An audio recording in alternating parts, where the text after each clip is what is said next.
Okay, I'm on call. I've been a bit radio silent because it's been a week, people. And I'm hovering by the hospital. I'm outside the hospital right now. And this is how I decide what I'm going to talk about each week is like, what are the themes? What are the themes of what I'm going to talk about? The theme today is BV, bacterial vaginosis. It's the thing that is stinky and fishy odory. And while I don't like to create negativity about our bodies or about symptoms that women have that are very common, there's like really no way to sugarcoat the BV. And I find that when I say the in front of things that I don't like as much, it makes it seem funnier, like the COVID, the BV. That's what I do. So the BV, for you who do not know it, is an incredibly common female phenomenon, or I should say humans with vagina phenomenon. And it occurs in the setting of our vaginal pH, our flora, which is the ecosystem within our vagina, getting thrown off. And that happens all the dang time, like all the dang time. So in general, this is kind of the easy way I like to create little, like the nugget for our patients to understand.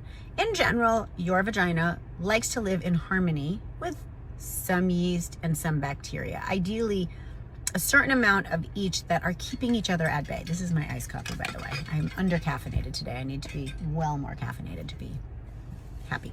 So some yeast, some bacteria, a variety of bacteria, many of which are good. We know what is called the microbiome, right? That lives on our skin, in our GI tract, and in our abdomen. And so with all that, things keep each other at bay. Things kind of balance each other out. As you may guess, millions of things will throw off that balance. For example, I had an ear infection or strep throat and I took antibiotics. That killed off all the good bacteria and allowed some of the bad bacteria and the yeast to overgrow.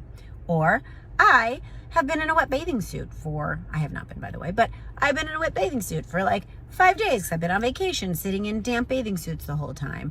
Or I decided to use a new body wash or one of those vaginal washes that a lot of the companies try to sell me because they know I like shiny, bright objects, and the packaging was great. And they said it was going to help refresh me and keep me, in balance. And it didn't, because all of those things that try to cleanse our vagina can often, you guessed it, throw off the ecosystem because they're actually killing off a lot of the natural things that should be there, living in harmony with everything else. Those are common things. Or the really common one that women don't even recognize sometimes, which is just, I've been having sex. And when semen sits inside the vagina, that can throw off the balance. Or hormone things. Hormone things that might all stem from lower estrogen states, but they can actually be from many different varieties of issues from all different ages. For example, when you're younger and the balance of your vagina is thrown off because you're on prolonged birth control pills, that can sometimes cause it. Ironically, that can sometimes fix it. So let's not malign the pill. Or when you're in menopause and you're completely low in estrogen, or when you've just nursed. Like, again, I'm mentioning all the different things. There are many more that can throw off the balance. Now, does this mean it's bad or dangerous? No, but it means if you have symptoms, those symptoms can be the sign of BV. A common situation will be, I thought I had a yeast infection. It was a little itchy and discharge. And then I took yeast infection medicine, either the cream or the pill, and it didn't work.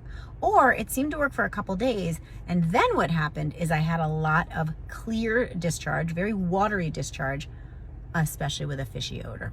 And the fishy odor tends to come about most when certain things hit the discharge. Those certain things, for example, semen, will unleash the fishy odor even more. So another common story is, oh my God, I thought I had some discharge and it was a little bit funny smelling. And then all of a sudden I had sex and it was gross, like fishy. Now, the truth is, why do we say like fishy is so gross? In fact, some people really enjoy the smell of fish. I've always loved fish and I love sushi, but I actually don't like fishy smelling or fishy tasting fish, which my husband thinks is preposterous because, like, why would you eat fish and you don't want it to taste like fish? But I like things that taste like the ocean and fresh, but I don't like that fishy smell or odor. So we've kind of just agreed as a society that to us, fishy odor isn't good, which is too bad because I do think it leads to a lot of stigma for women about their vaginas. I think that in general, and I shouldn't say just women, I think that we are not very open, especially in America, because we like to believe that we're so clean. We're not very open about natural bodily odors, like natural BO that comes from our armpits. We like to cover it up with deodorant, and I admit I am a fan of that too. I do not like when my children smell stinky. Natural vaginal odors, we try to cover those up. I am not a fan of that because that really can throw off the ecosystem and it is not good. That said, the odor at the end of the day that is like not so fresh because you've been wearing pants or leggings or scrubs or whatever, that's common. That's normal. That's what Amy Schumer in that movie, I don't remember what it's called, Trainwreck, Shipwrecked, something like that. She was kidnapped. She said it smells like chicken soup. That is what I call the not so fresh odor, right? It's end of the day. It's very natural. It's very appropriate. It is a damp, dark space that was just covered up, and the natural bacteria is going to unleash some smell and some odor. It's not going to be odorless, nor should it be. And that is a very normal thing, and you should not try to scrub and scour that away.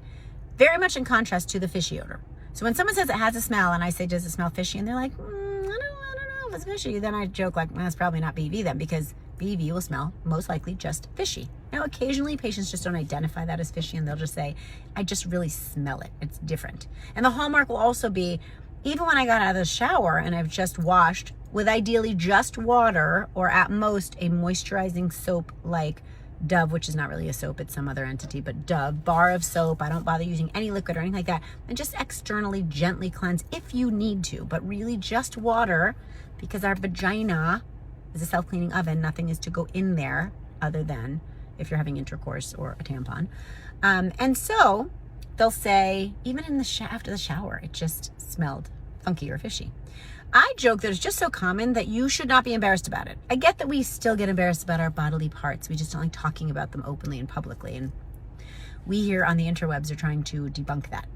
But if you don't want to talk about it openly, I get it. Just don't be so embarrassed as to think you're the only one calling with a fishy odor. Because what my joke is that when you call a gynecologist's office and say, I have to talk about something that's really embarrassing, the secretaries can be like, BV?